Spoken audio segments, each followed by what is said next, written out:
Interzona, después de que Baja California pues ha vivido un festival de octubre muy intenso. Claro. Muy intenso. Regresas en una época de frío, regresa el festival en una época de frío, que generalmente no sucedía a principios de otoño y ahora lo tenemos ya pues casi en diciembre. Claro. Casi en diciembre. Y mi pregunta es la siguiente.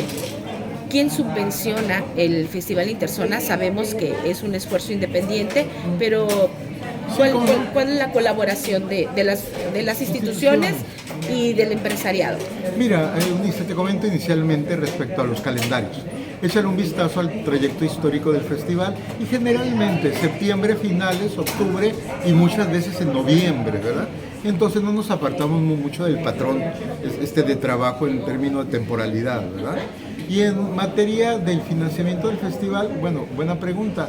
Hay un equipo, como unas 30, 40 personas que trabajan en el festival, que le meten mucho trabajo. Algunos son alianzas, como lo que acabas de escuchar con Erizo Media, por ejemplo, que allí simplemente nos unimos como promotores independientes, con Hamlet Ayala y sus conexiones con el mundo literario de la nueva generación.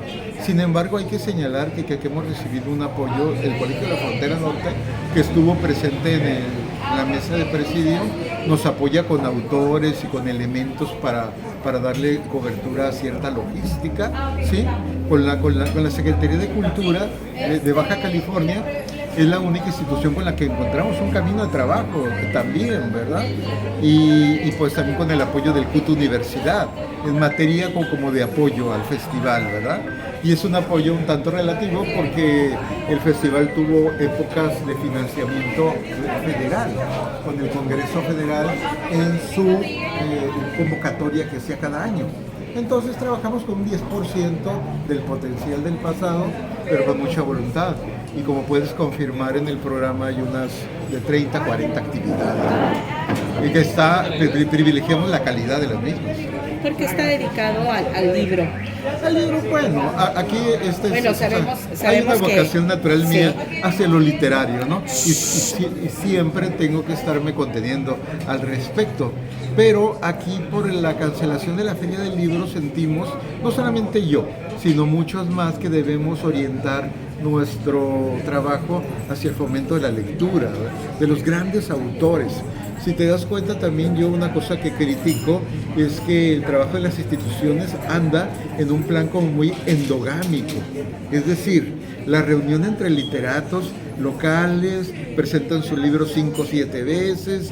Digo, hay que apostar a lo que hacíamos antes. Échale un vistazo a los calendarios del 2001, del 98, etcétera, y vas a ver que hay un puente cultural. Es lo que enriquece nuestra cultura, el puente cultural hacia los grandes, ¿verdad? Claro. Yo no sentí tanto voluntad de reforzar lo interno, lo endogámico, la serie de los homenajes, la homenajitis, ¿verdad? Yo estoy no en contra de ello, pero pertenezco a una generación donde los homenajes empiezan a partir de los 70 años, ¿no? O sea, el maestro vizcaíno tenía 70 años y nunca lo habían homenajeado. Claro. Federico Campbell también, Carlos Monsiváis igual. Entonces vamos hacia construir puentes hacia afuera, con los grandes ilustradores, con los grandes periodistas, con los grandes intelectuales. A eso es lo que apuesta el festival de manera modesta, pero muy significativa, porque tenemos cerca de 20 invitados. No, y además la evolución editorial, así en términos de tecnología, es muy significativa, ¿no? O sea, cómo se construye ahora un nuevo discurso literario a través de la ilustración, como lo has mencionado, y también a través de la tecnología. O sea, a mí me llamó mucho la atención este esfuerzo que hizo una institución, algo que se llamó Bling Bling, es una pequeña feria para jóvenes, y donde había un público lector en términos de lo digital muy amplio y muy joven. Entonces ahí no sé cuál sea tu opinión, si el libro físicamente se encuentra en una desventaja ante esa nueva realidad de lectores. Bueno, quizá yo sea más ortodoxo en ese aspecto, porque voy a la lectura y voy a las calidades, ¿verdad? Y bueno, hay un conjunto de autores, youtubers, etcétera, cuya calidad es casi deleznable. Entonces, que los jóvenes empiecen con los grandes, ¿verdad? Claro. Con los grandes poetas, Con los clásicos. con David Huerta, con Octavio Paz, ni modo, ortodoxia pura. Y yo veía en el programa de ese festival, pues una serie de publicaciones que yo no descarto que haya calidad, ¿verdad? Pero como funcionario, como promotor, debes apostar a la calidad, ¿verdad? Las garantías de ese tipo. Y entonces la literatura que surge en los márgenes del Twitter, del YouTube, del TikTok, o sea, merece, pues no mi crítica, pero sí mi suspicacia, ¿verdad? Muy buena Entonces, respuesta. yo voy a los que presento, yo los avalo totalmente, ¿no? Está Villarreal, un poeta exquisito, con una trayectoria impresionante, director del Centro de Estudios Alfonso Reyes en Nuevo León, ¿verdad? O también en algunos otros casos. Oye, y Musacchio. Y Musacchio, que es el periodista cultural por excelencia. Claro. Entonces, bueno, que a lo mejor otros promuevan ese volumen, esa marea emergente de nuevos mensajes y contenidos. Pero yo me dedico a la calidad que conozco. Finalmente, Leobardo, ¿cuál va a ser la fisicalidad del Festival Interzona en esta edición? ¿En dónde va a tener sedes? ¿En dónde va a suceder? La fisicalidad por esencia del festival, y así lo hemos querido, es la dispersión misma, ¿no? Y aquí en los lugares puedes notar que desde el Cine Libertad, que desde la Terraza Val de los Diablitos, que el Café Tres Cultivos, que el anfiteatro del ICBC, hay varias cosas para corresponder la gentileza del apoyo de la Secretaría, que las hacemos en el multiforo ICBC, y la instalación de la fiesta del libro, que es como una celebración pues no tan simbólica. Esperamos unos 20 stands con actividades como las que escuchaste de Hamlet Ayala, porque se creó un programa paralelo al que ya tenemos, que de entrada es impresionante.